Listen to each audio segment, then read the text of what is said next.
Awesome. Magnum PI says, finally got to sit down and watch Brian in the wild. Truly amazing. What was going through your mind as you jumped on the Croc's back that you tagged?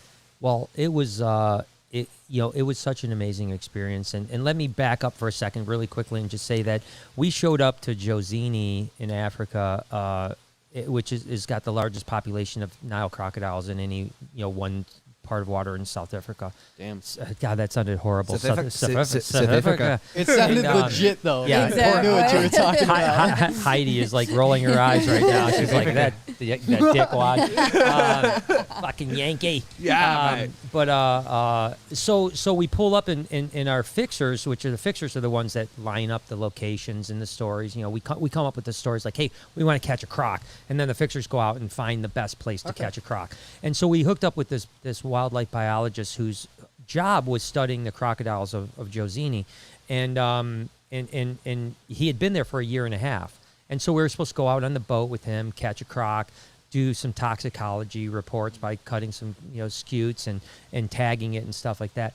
And so we get out there, like in the morning, and we're out there for literally 6 hours till dark. And he's telling us what we should do with this noose and all this other stuff. And every time we get close to a crocodile, it just explodes in the water. Gone. I mean, hundreds. Just explode. No, they just go in the water. And so this goes on for hours. I mean, like all day. Mm-hmm. And we're never even close. Not even close. There's not even a time where I'm like, I almost got that one. And so finally, at the end of the day, the light's going down. We're like, we're going to have to go back. We only had till the next day. At 2 o'clock, we had to leave that location. And this, catching that crocodile was kind of the biggest story in Brian in the Wild. That was the story that I dreamt about doing. And so, we're like, oh, we only got till tomorrow. And I'm really freaking out about it. And I look over at Mark, the biologist that had been there for a year and a half. And I said, what success rate have you had catching these crocodiles? And he looks at me and goes, well, I've never actually caught one. Oh, my God. And I'm like, what? I'm like, we came here and we've never even caught one. Yeah. And so we went back to bush camp and everyone did what they call a braai, which is a barbecue.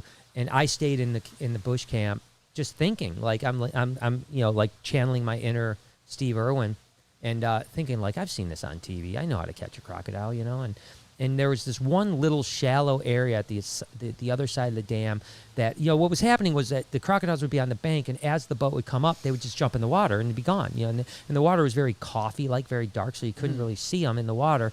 But there was this one spot where there was probably 25 feet of shallow before they got to the deep water. Mm-hmm. So I thought about this all night, and I was like, we need to go there when they're on the bank, and then we need to intersect them where they're going to go. Because as we're coming up, they're going to be running away from us in the shallow water. So we need to just get to them so that when they get towards the deep, our boat's waiting for them.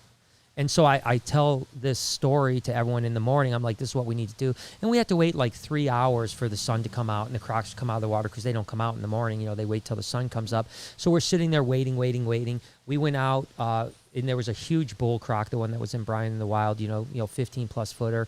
And first croc we tried was that animal, and we caught it. That's awesome. First croc we tried, we caught it. And it was great because when we finally pulled, it took 5 of us to pull it on land. We had to drag it across the dam, get it onto land. When we finally got it onto land, it was really amazing because Mark, who had spent a year and a half studying these animals, had never touched one before. So it was the first time he had ever touched one. So it was a really special story. That is cool. But at no time was I, you guys know me. I have that missing piece. I'm fearful of so many things, hence the anxiety I deal with, but I don't have the fear of animals. I don't know why. I just never think that things are going to go bad. I always feel like I'm in control.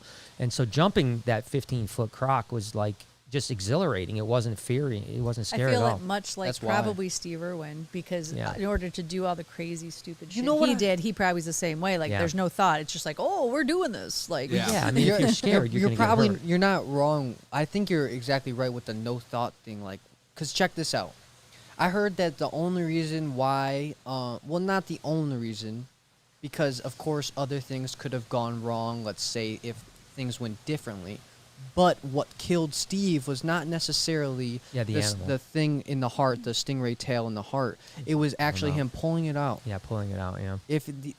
Well, it's much like if you've seen that, like the X-ray of the guy that went into the ER with the knife sticking in his head. Mm-hmm. Okay. If he would have pulled that knife out, he would have died. Yep. But he left the knife in and went to the ER, and they were able to take Isn't the that knife. crazy? So yeah, but your first reaction obviously is pull that sucker out. Yeah. You know what I Yeah. mean? So it's not like It'd be really hard not to. Yeah, it'd be hard to be like, oh my God, there's this thing in my heart. All right, Let's just leave we it just there. gotta you leave know? it. Okay, right, nobody we're touch it. Don't Right. touch it, you know. Yeah. But I agree. I think that there's just some people that just don't.